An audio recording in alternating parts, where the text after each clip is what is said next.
vamos a retomar la actividad. Por favor, esta parte sí es importante, vamos a resaltar. No podíamos hablar de los tipos de pelvis, no podíamos hablar de los diámetros, y no podemos mencionar los valores nominales que se tienen que tener fijados con respecto a las medidas de la pelvis. No podíamos hablar de estrechez, alteraciones de la pelvis, si no tenemos en claro las medidas que existen en los estrechos. A ver, ¿están ahí? A ver, por una confirmación a través del chat, si ya están incorporados. Correcto.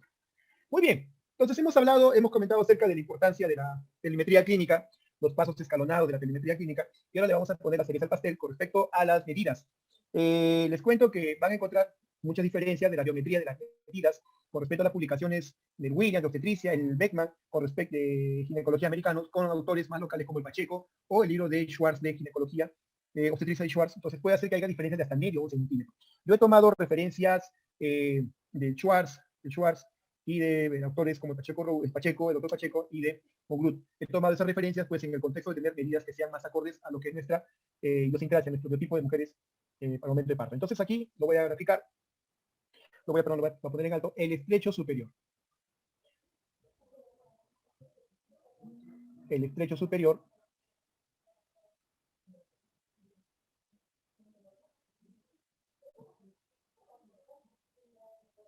¿qué medidas tenemos en el estrecho superior? A ver, tenemos diámetros transversos. Por supuesto que sí, tenemos diámetros transversos. Y aquí tenemos dos diámetros. El diámetro transverso útil, que es más o menos el diámetro que va a ver, el estrecho superior. Así es más o menos la figura del estrecho superior. Y tenemos acá dos diámetros transversos, ¿no? El transverso anatómico es el que está en los puntos más distantes de las líneas innominadas. Y el transverso útil es uno que está equidistante entre el promontorio y el pubis, A este transverso útil mide más o menos a razón de 12.5 a 13 centímetros. Y tenemos el diámetro transverso anatómico. Este diámetro transverso anatómico mide más o menos 13.5 centímetros. La verdad, sin ánimo de desanimarlos, pero este diámetro transverso no nos es de utilidad. ¿Por qué? Porque no se puede valorar clínicamente. Ni las manitos más largas van a poder detectar pues, las líneas innominadas, van a poder valorar clínicamente esta pelvis. Así que a efectos prácticos no nos es útil. El diámetro transverso útil, el útil, es el que está equidistante entre el promontorio y el pubis. A ver, te lo voy a graficar acá, una vez más, ampliado.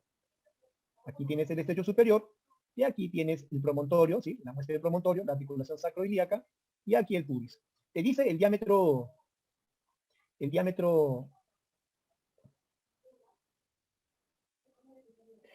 anatómico viene a ser el diámetro que hay entre los puntos más distantes de las líneas innominadas. Entonces, para este efecto, aquí está el punto más distante de la línea innominada. Entonces, este es el diámetro anatómico. Es el que está entre los puntos más distantes de la pelvis del estrecho superior, de la línea innominada.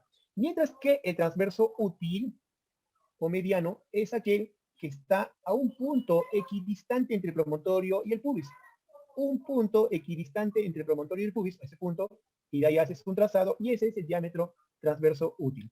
La verdad, doctores, no son sinónimos, no tiene importancia clínica en la valoración de la pelvis. Es un cultismo el saberlo, el conocerlo, ¿sí? El conocerlo es un cultismo, de esto no han hecho preguntas. Yo lo pongo ahí.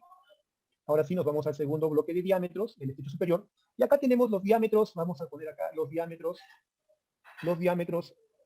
anteroposteriores.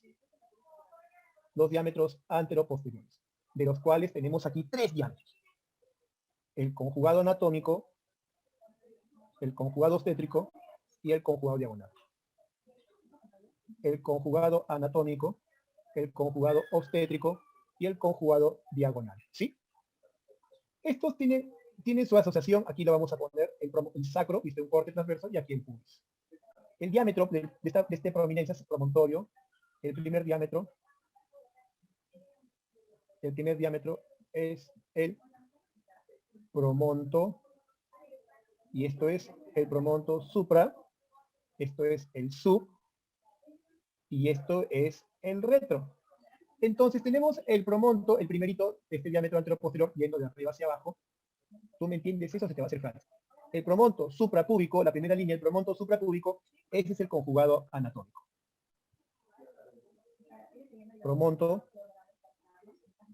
suprapúbico. Ese en promedio mide 11 centímetros, ¿sí? El otro es el promonto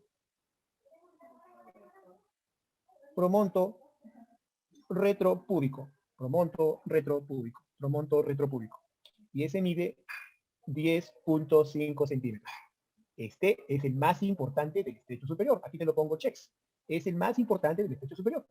Y luego tenemos el conjugado diagonal, que es el promonto subpúbico. Ese mide en promedio 12 centímetros.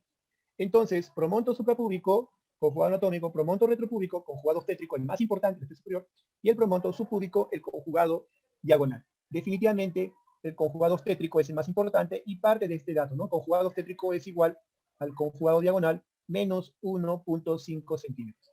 Este es el correlato que se puede. También le llaman conjugado anatómico, conjugado verdadero. Conjugado anatómico, conjugado verdadero. Es lo mismo. Muy bien. Ahora tenemos otro tercer grupo de diámetros. Su utilidad es básicamente para comprender por qué el feto se orienta más hacia el dorso izquierdo de la madre.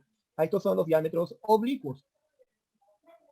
En los diámetros oblicuos tenemos el diámetro oblicuo izquierdo, que mide 12.5 centímetros, y el diámetro oblicuo derecho, que mide 12 centímetros. Entonces, estos son los diámetros del estrecho superior. El conjugado diagonal, el diámetro oblicuo izquierdo es discretamente más grande que el derecho. Eso explica por qué el feto más se orienta hacia el lado derecho del dorso, porque tiene pues un discreto diámetro grande para que pueda acomodarse, ¿sí? Entonces, eso es lo que tienen que tener presente del estrecho superior, el conjugado obstétrico, pues no es el verdadero limitante acá. Ahora vamos al estrecho medio. Vamos al estrecho medio. Estamos viendo sin correr demasiado, porque esta parte después no quiero que vuelen, es una parte muy útil. Incluso en el internado les va a ser mucha ayuda. Y luego tenemos el estrecho medio, el conocido como el de las mínimas dimensiones. ¿Y sabe por qué le llaman el de las mínimas dimensiones? Porque este es el diámetro, perdón, este es el estrecho top. Aquí ya, si no lo ves, olvídate. Si aquí no pasa, olvídate. Aquí ya está, pues, ¿no? La mayor parte de la distosis. En términos prácticos, el estrecho medio es el estrecho más distósico. Es el estrecho que pone ya el verdadero tope a todo lo anterior. Y aquí tenemos lo siguiente, los diámetros transversos.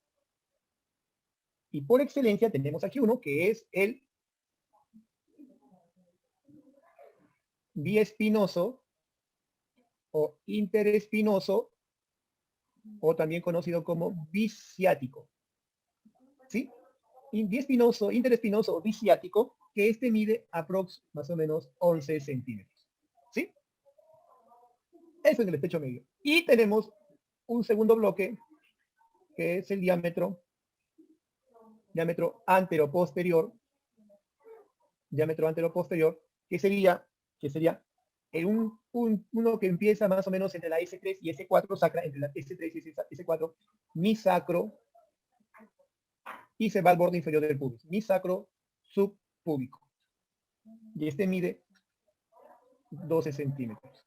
Entonces, esto es con respecto a los diámetros del estrecho medio, ¿sí? Del estrecho medio. Muy bien. Y finalmente tenemos ya la salida. Si ya no pudo salir acá, este es el más importante. Yo diría que todos los diámetros, los más importantes en el estrecho es el estrecho medio. Es el estrecho que por sí ya el distósico es lo distósico. Y luego tenemos el estrecho inferior. Vamos a conservar el orden.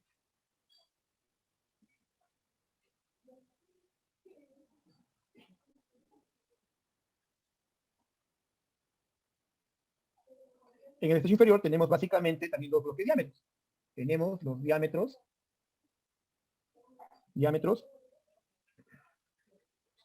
transversos. Y en diámetros transversos tenemos el bisquiático, confunde con la anterior, ¿no? O el que es de las tuberosidades isquiáticas. Ese mide en promedio, miren, la literatura dice 11 centímetros, pero en una pelvis eso puede estar en un rango de 9 a 11 centímetros. ¿Sí? Acá sí hay discusión. Dicen 9 centímetros también, otros dicen no, 11. Lo que pasa es que ese diámetro lo determinas colocando el puño entre tu velocidad y tu velocidad. Entre tu velocidad isquiática y tu velocidad isquiática. El otro diámetro, el otro bloque de diámetro es el diámetro anteroposterior. Y aquí tenemos dos. El subsacro, es decir, ya está por debajo del sacro, subsacro, subpúbico. Y ese está a 11 centímetros. Y tenemos uno más inferior, subcoxo, subpúbico, que mide entre 9 y 11.5 centímetros. Entonces tenemos acá el sacro, tenemos acá el apéndice sifoides y tenemos el pubis. Aquí está S2, S3, S4. Mi sacro subpúbico. Este es el diámetro mi sacro subpúbico, el estrecho medio. Luego tenemos acá del sacro, subsacro subpúbico, y queda acá el coxis, subcoxo subpúbico. Subsacro subpúbico, subcoxo subpúbico. A eso hacen alusión estos diámetros que les he mencionado, ¿no? Al ver la plantilla del apéndice. Aquí también debemos tener en cuenta el ángulo subpúbico. El ángulo subpúbico, para que sea proclive un parto vaginal, tiene que ser más de 90 grados. Más de 90 grados. Bien, entonces, esto es lo referente a las medidas que tenemos, que tener en cuenta con respecto a los tipos, a la pelvis en sus estrechos. Hay otro concepto importante aquí, es que durante el trabajo de parto, el feto desciende pues haciendo una serie de movimientos. ¿Cuáles son los movimientos del feto en el trabajo de parto? Recordemos cuáles son los movimientos, son 7 los movimientos del feto en el trabajo de parto. Vamos muchachos, atentos, ¿cuáles son los movimientos del feto en el trabajo de parto? Respuestas. Uy, están callados. ¿Cuáles son los movimientos? Muy bien, son 7. No te olvides, ¿no? Encajamiento, descenso, flexión interna, extensión, rotación para rotación externa, extensión, rotación interna y desprendimiento, ¿sí? Pero el feto, cuando tiene que descender, muy bien, están al tanto. Muy bien, pero cuando el feto tiene que salir, ya que es lo siguiente, el feto no sale un tobogán de salida lineal. El feto, para que pueda ejercer esos 7 movimientos, tiene que salir ejerciendo un vector con curva de salida. A ese vector con curva de salida que estoy acá graficándole, se le conoce como curva de Caros. Para aquellos que les gustan los hemónimos, se le llama la curva de Caros o rodilla del parto. De hecho, el feto, para que pueda salir, tiene que ejercer una serie de pasos donde se va a encajar, descender, flexionar, rotar internamente, extender, rotar internamente, depende de sí, pero todo eso a través de la rodilla del parto o curva de Caros. Muy bien. Entonces, curva de Caros. Vamos a poner acá.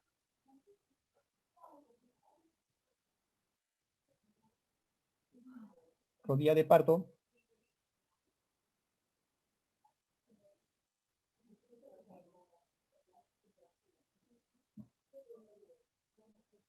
Curva de Caros. Ahí está. Muy bien. Yo les decía que las distocias las podíamos clasificar, ¿no? De forma clásica en las 3P. Pero esa clasificación no es tan funcional.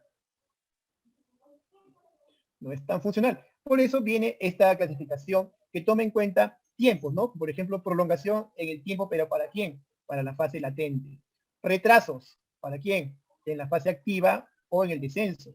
Y el otro es detenciones, o sea, ya no se prolonga ni se retrasa, simplemente se detiene, si hay una desaceleración prolongada, se detiene la dilatación, se detiene el descenso. Esta forma bastante peculiar, pero funcional, a mi entender, si coincido en esto. Al comienzo me parecía, oye, retraso, de prolongación, es casi lo mismo, ¿no? Pero tiene su razón de ser. La verdad que yo veo esta clasificación la más funcional, y así están todos los libros americanos y europeos cuando hablan de distosia. Ya solo te mencionan esto de distosia dinámica, de contracción, de feto, ya te lo ponen así ya como algo, ya no le dedican mucha atención, de frente se va a esto, porque ¿qué pasa? Esto integra conceptos como es lo que es el conocimiento de la curva del parto, ¿no? La curva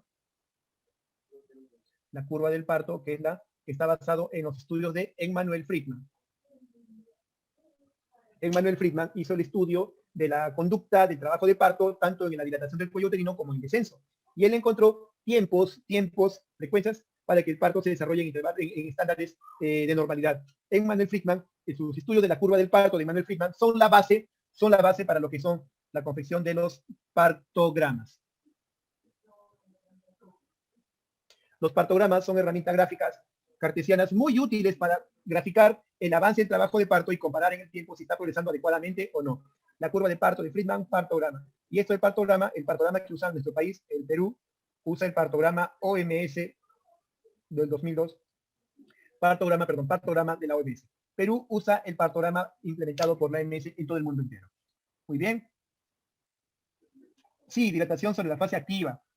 No. Muy buena pregunta, ¿sí? Esto lo voy a explicar en la siguiente gráfica. Entonces, estos son las histocias que ahora se ven, ¿no? Con respecto a las curvas de parto, tanto en la fase latente, en la fase activa y en el expulsivo.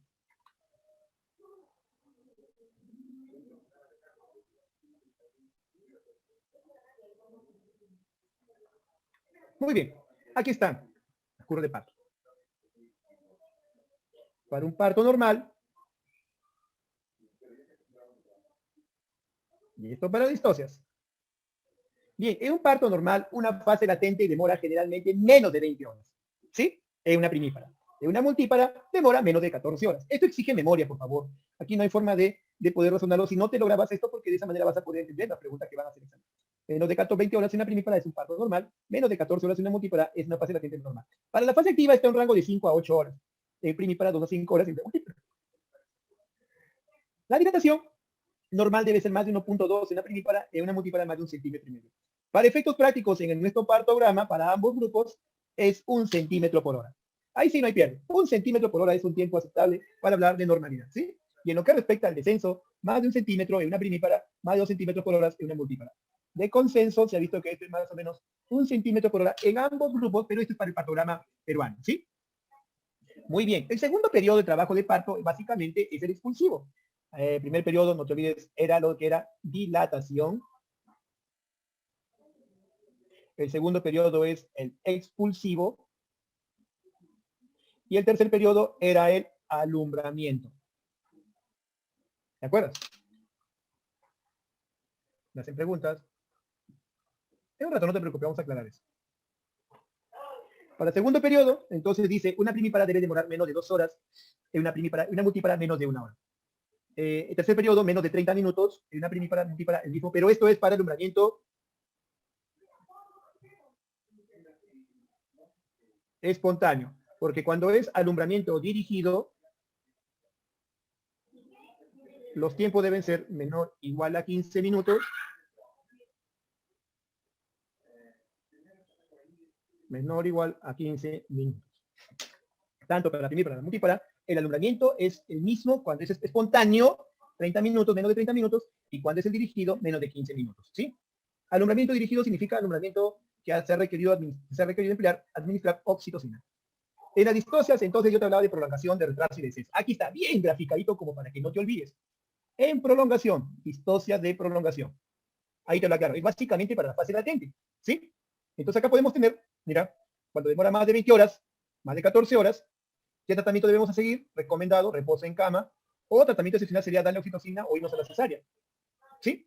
En la fase activa, otro ejemplo de otra clasificación de distocia por retraso, dilatación y descenso retardado, ¿no? Tu compañero, uno de ustedes me hace una pregunta, pero profe, usted pone ahí un 1.2, 1.5, pero ahí pone un centímetro por hora. No han hecho preguntas específicamente, no han hecho preguntas específicas recalcando, enfatizando esto de 1.2, 1.5 o 1 o 2 centímetros. No han hecho este tipo de preguntas.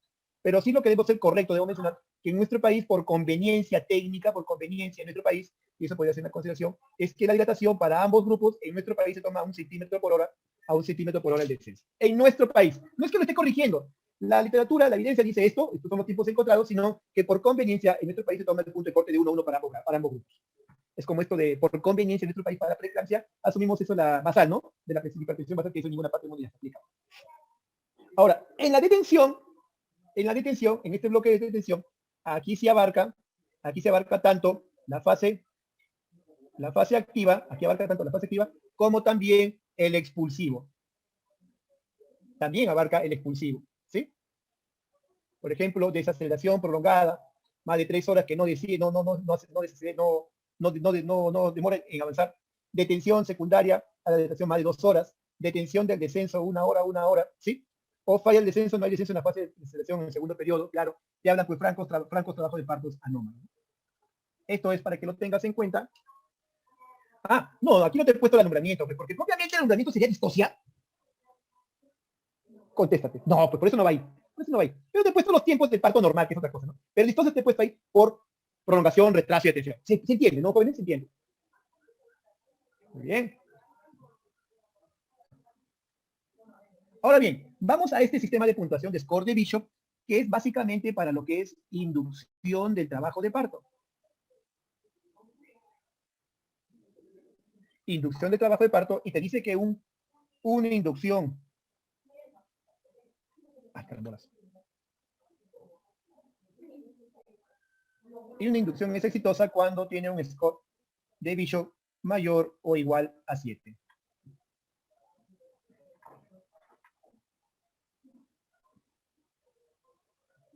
Cuando es un Bishop mayor o igual a 7. ¿Cuándo hacemos inducción del trabajo de parto? Muy bien. Cuando nosotros estamos frente a una situación donde el parto no se ha dado, donde el parto no ha aparecido espontáneamente, y vemos que la condición materno-fetal en este momento es adverso, puede ser una complicación para uno de ellos, o ambos a la vez, entonces recurrimos a la inducción. Por ejemplo, en una paciente de 38 semanas que está haciendo preeclampsia. 38 semanas, ya cumplió, está ya un poquito maduro, está a término, ¿sí? 38 semanas y está haciendo un cuadro de preeclampsia. Y sabemos que si nosotros no interrumpimos la gestación, esa preeclampsia puede avanzar y convertirse en un síndrome GEL, un DPP, puede hacer eclampsia, sí, o como no también, pero el riesgo ya está. Y no solo para el feto, sino para la mamá. Entonces, dígame, ¿se justifica o no terminar la gestación? Sí se justifica. Entonces, la pregunta siguiente sería, si se justifica terminar la gestación, ¿sería mejor la vía vaginal? De lejos. Y para que la vía vaginal pueda producirse con éxito, tiene que haber una puntuación que me diga, que me asegure que yo al darle oxitocina, al administrar la oxitocina, al crear trabajo de parto, este es favorable. Entonces, ahí donde pesa el concepto de inducción de Bishop, el score de Bishop, que es un score de puntuación para considerar si la inducción de trabajo de parto va a ser exitoso. Y toma como punto de corte el valor de 7 o más. ¿Cuándo hacemos inducción? Cuando las condiciones del embarazo encierran una morbi-mortalidad para la madre o para el feto o para ambos juntos, en donde ya no tiene sentido que el embarazo continúe, sino es razonablemente terminar, ¿sí? Terminar. Entonces, eso es lo que es el score de Bishop. Me preguntan, doctor, ¿no era Bishop mayor o igual a 7? No, Bishop mayor o igual a 7. La última corrección que hago es Bishop mayor o igual a 7. Jóvenes, ha habido una modificatoria del Bishop en el año 2002. Ha habido una modificatoria del score de Bishop en el año 2002, Colegio Americano de Ginecología Obstetricia. Y esto ha generado una discrepancia, ¿no? En la metodología, en la forma como se enseña. Hoy por hoy la pregunta están tomando el sistema de puntuación de mayor o igual a 7. ¿Sí? Por favor. Yo también en algún momento enseñé con Bishop mayor o igual a 6, pero ha habido pues un cambio. No te preocupes, eso de la maduración cervical lo vamos a ver un rato. Esto para ponernos en preámbulos. Entonces, muy aparte de todos estos tiempos que estamos en un mencionado con dilatación, hay que tener en cuenta, ¿no? Cuando hacer cuando hacer la inducción de trabajo de parto, ¿no? Cuando ya no tiene sentido que la gestación continúe, porque encierra mortalidad, pérdida materna perinatal, entonces nosotros recurrimos al score de Bishop para generar trabajo de parto. Muy bien.